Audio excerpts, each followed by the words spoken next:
सिमा की मजलिस है दोस्तों, और बहुत सारे लोग सिमा पर एतराज़ करते हैं। हालांकि मैंने गुज़िश्ता पूरी तकरीर यूट्यूब पे डाल दी है और वो अब तक की यूट्यूब की सबसे बड़ी तकरीर है सिमा के मुताल्लिक। लेकिन दो बातें बयान कर दूँ ताकि तुम्हें भी लुत्फ़ आ जाए कि ये कैसी मजलिस है। कुछ लोग कहते हैं, हालांकि हम चिश्ती भी है, कादरी भी है, नक्शबंदी भी है, सोहरवर्दी भी है, आज भी यहाँ चारों सजरे पड़े गए, लेकिन अल्हम्दुलिल्लाह कुछ लोग जो ये बातें करते हैं वो जहालत की वजह से करते हैं। कुछ कहते हैं कि सिलसिले आलिया कादरिया के बुजुर्गों ने सिमा नहीं सुना। मैं सनाबिल शरीफ जो बारगाह रिसालत में मकबूल किताब का हवाला देता हूँ, जिसमें लिखा हुआ है कि हजरत जुनैद बगदादी के पीरो मुर्शिद शर्री शक्ति रज़ी अल्लाह तआला अन्हु, कौन, महबूब सुबहानी गौसे आजम जिलानी के परदादा मुर्शिद के दादा मुर्शिद जुनैद बगदादी और उनके मुर्शिद शर्री शक्ति, कितने बड़े बुजुर्ग, हजरत शर्री शक्ति रज़ी अल्लाह तआला अन्हु जब चिश्त में, जहां से हजरत सैयदना मौदूद चिश्ती की औलाद यहां तशरीफ लाई है, अफगानिस्तान खुरासान से उनके शहजादे अल्हम्दुलिल्लाह यहां तशरीफ लाए हैं, ये हमारे लिए बाईस बरकत है। ये चिश्त का जो कस्बा है वहां सिमा की मजलिस होती थी, तो सनाबिल शरीफ में लिखा है कि गौस पाक के पीर आजम जुनैद बगदादी के पीरो मुर्शिद ख्वाजा शर्री शक्ति रज़ी अल्लाह तआला अन्हु ख्वाजा नासिरुद्दीन अबी यूसुफ चिश्ती की महफिल सिमा में हाजिरी देने के लिए बगदाद शरीफ से सफर कर कर चिश्त शरीफ तशरीफ ले जाते थे। कहां अफगानिस्तान में चिश्त और कहां इराक में बगदाद। और उनकी मजलिस में जाकर जब ख्वाजा नासिरुद्दीन चिश्ती के चेहरे को देखते थे तो बेताब और बेकरार हो जाते थे। लोग उनसे सवाल करते थे, ऐ शर्री शक्ति, आप नासिरुद्दीन चिश्ती के चेहरे में ऐसा तो क्या देखते हो कि बेताब और बेकरार हो जाते हो? ख्वाजा शर्री शक्ति ने फरमाया, अबे ए नादानो, नासिरुद्दीन चिश्ती के चेहरे में जो मैं देख रहा हूं, अगर तुम देख लेते तो दीवाने और पागल हो जाते।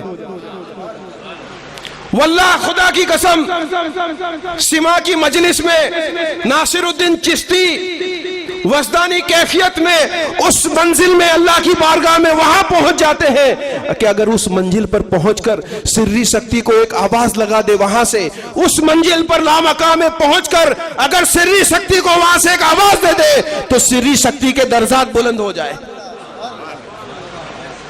दोस्तों कितनी बड़ी बात है, कितनी बड़ी बात है। हजरत फरमाते हैं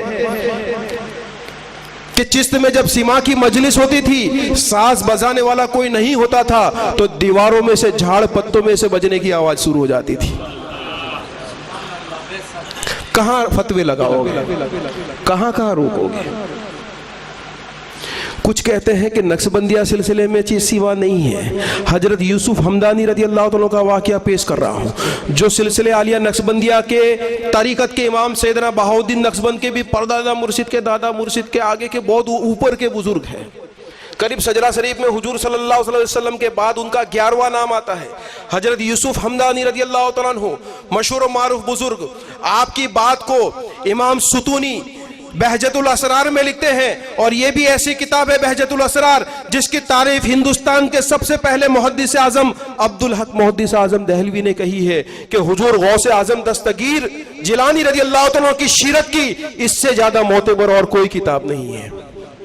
मुहद्दिस आजम कह रहे हैं कि इसलिए मैं पीठे तो बहुत बड़ी बड़ी ही ढूंढता हूं। हजरत यूसुफ हमदानी का ये वाकया पेश करते हैं, सातों आसमान के फरिश्ते, कोई कयाम में, कोई रुकू में, कोई सजदे में अल्लाह की इबादत कर रहा है। जिब्राइल अलैहिस्सलाम सिदरतुल मुंतहा पे हैं, वो बेरी का दरख्त जिसकी जड़ें छठे आसमान पे और जिसके पत्ते सातवें आसमान के ऊपर तक फैले हुए हैं। उसके आगे चलो तो अर्श आजम को उठाकर हामिलाने अर्श खड़े हैं, बस यहां तक है। फिर यूसुफ हमदानी फरमाते हैं कि 70,000 फरिश्ते अल्लाह ताला ने रोज़े अज़ल ऐसे पैदा किए हैं जिन्होंने सब्ज सूफ का लिबास पहना है, सब्ज सूफ का 70,000 फरिश्तों ने, और फरिश्तों की दुनिया में उन सूफ का लिबास पहने हुए, सब्ज ग्रीन सूफ का लिबास पहने हुए उन फरिश्तों को सूफिया किराम के नाम से जाना जाता है। रूए जमीन और आसमान के फरिश्ते उनके दीदार के लिए जाते हैं। वो 17,000 फरिश्तों का मकाम कहां है? अर्श और कुर्सी के बीच में।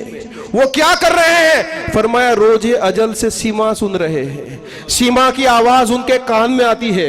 वो वज्द करते करते, अर्श से वज्द करते करते कुर्सी के खंभे तक चले जाते हैं, कुर्सी से वज्द करते करते अर्श के रुकन तक चले आते हैं, फिर से वज्द करते करते वहां जाते हैं। बस वो रोजे अजल से सीमा सुन रहे हैं और वज्द कर रहे हैं और कियामत तक वज्द में ही रहेंगे।